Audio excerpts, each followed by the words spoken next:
Hip pain, new information to knock it out. We have a new integrated approach to hip pain that looks to get rid of the pain, sometimes for good. Hey everybody, I'm Dr. Jeff Williams, orthopedic specialist at Creekstone Integrated Medical, and I've got some great news for you today.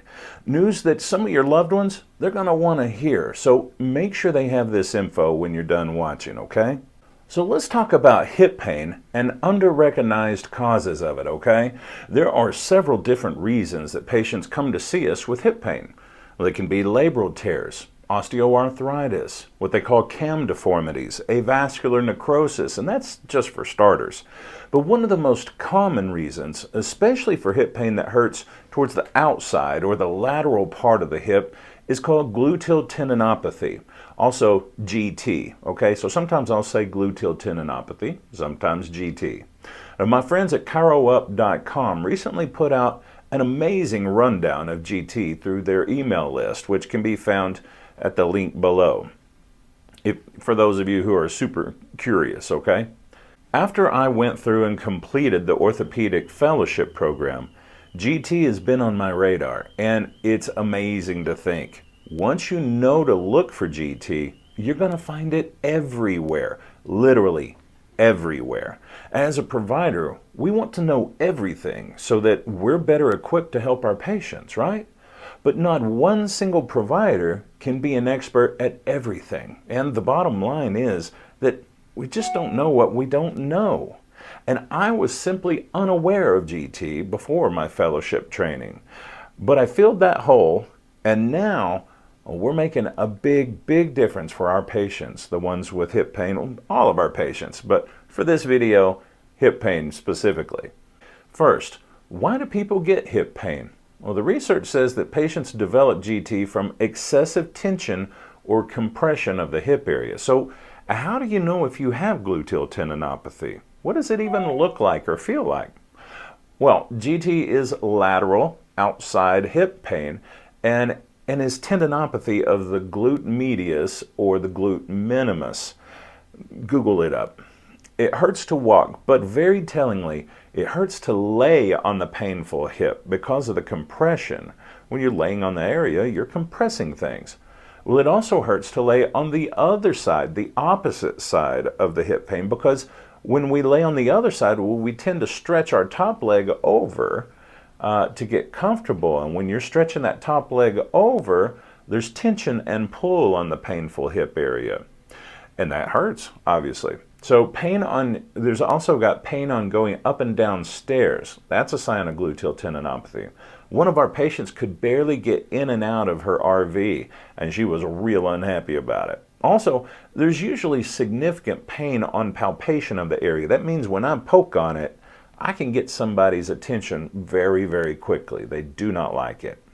Now, gluteal tendinopathy used to be commonly thought to be bursitis. In fact, I still hear orthopedic surgeons calling gluteal tendinopathy bursitis.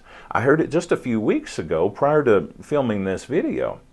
So current thinking in research actually is away from bursitis and more toward gluteal tendinopathy.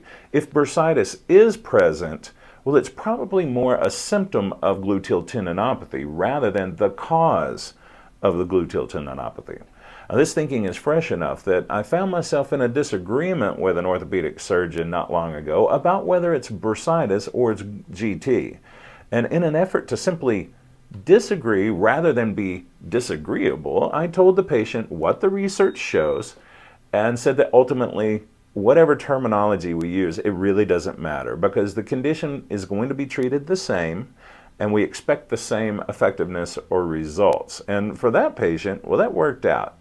And we were able to get them feeling better fairly quickly. Now, orthopedic doctors and pain management doctors are currently injecting cortisone or corticosteroids and or hyaluronic acid into hip joints for these gluteal tendinopathy patients. And they're surprised, I'm sure, when they have no effectiveness. Well, many times the lack of effectiveness is going to be because the problem isn't in the joint itself, it's in the connection on the posterior aspect of the greater trochanter for the hip, which means it's gluteal tendinopathy. and it's not inside the joint itself. The first thing we do here at Creekstone Integrated Medical, once the diagnosis of gluteal tendinopathy is made, is that we use the drop release tool, which is a tool that was invented by my buddy, Dr. Chris Housen from the great state of North Dakota. And I use it to rough up the area just a little bit in a kind way, okay? Then I use regular spinal manipulative therapy like we chiropractors are known for, and we want to make sure all the joints in the region are moving well and functioning properly.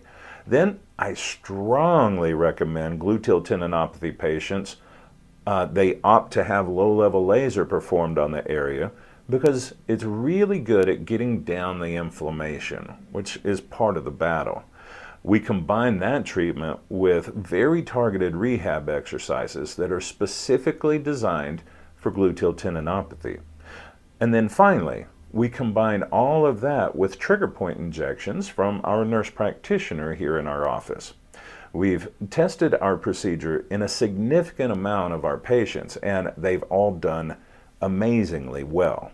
And this formula that we have created and offer only here at Creekstone Integrated Medical, well, it's shown to be a true winner, a game changer in helping our gluteal tendinopathy patients get completely out of pain. In addition, and on top of all of that, recent research is showing that PRP injections at the site of the gluteal tendinopathy show impressive promise in helping chronic GT recover quickly as well. And that's exciting news because we do PRP here at our clinic at Creekstone Integrated Medical. We have the luxury that if those that do not respond to the trigger points and my help and the exercises and all that stuff, we have the luxury to also have them try PRP now. That means that if all the stuff fails, we still have an excellent opportunity to get these patients out of pain without resorting to pain management, pills, or surgery. And that's exciting. In the research project that I'm referring to, the researchers concluded, quote, patients with chronic gluteal tendinopathy for greater than 4 months, diagnosed with both clinical and radiological examinations, achieved greater clinical improvement at 12 weeks when treated with a single PRP injection than those treated with a single corticosteroid injection. That's pretty cool stuff right there. And that was a randomized clinical trial, double-blinded, so good information. PRP is the way to go on this.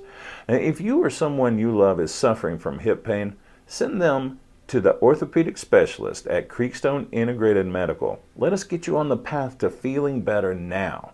Just call 806-355-3000 and we'll get you on our schedule, typically within 48 hours. If you're watching on social media, share, comment, like, and subscribe on YouTube. We'd really appreciate it. It's the way to help your loved ones with top-notch information. I'm Dr. Jeff Williams with Creekstone Integrated Medical. Until next week, stay smart, and we'll see you then.